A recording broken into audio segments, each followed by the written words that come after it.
कंधार या मतदारसंघामध्ये नांदेड जिल्ह्यामधील लोहा कंधार या मतदारसंघामध्ये शिवा संघटनेचे प्राध्यापक मनोहर दांडे या त्या ठिकाणी त्यांच्या स्वतःच्या पक्षाच्या रूपानं उपस्थित उमेदवारी करीत आहेत। प्राध्यापक दांडे यांची केली समाजाला प्रचंड त्या ठिकाणी मदत मराठवाड्यामध्ये झाली।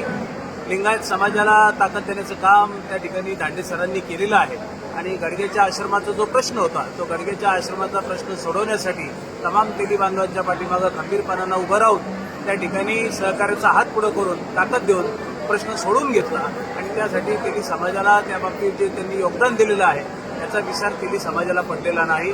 आज ज्यावेळेला स्वतः प्राध्यापक मनोहर दांडे इलेक्शनमध्ये उपस्थित उभे आहेत त्यावेळेला त्यांना मदत करणं आपल्याला क्रमप्राप्त आहे आणि म्हणून आपण त्या ठिकाणी त्यांना पाठिंबा देऊन त्यांना भरघोस मताने निवडून आणण्यासाठी तमाम तेली समाजानं त्या ठिकाणी पुढाकार घेतला पाहिजे अशी माझी त्या ठिकाणी प्रमुख प्रामाणिक भावना आहे। त्या महाराष्ट्र प्रांतिक तैलिक महासभा त्या ठिकाणी मनोहर दांडेंनी केलेल्या मदतीचा त्या ठिकाणी ऋणी आहे आणि ती जी मदत आहे त्याची परतफेड करण्याची संधी या रूपानं आपल्याला प्राप्त झालेली आहे। त्या संधीचा उपयोग करून प्राध्यापक मनोहर दांडे यांना मदत करणं ही तमाम तेली बांधवांचं काम आहे अशी त्या ठिकाणी भूमिका आपण घेतो।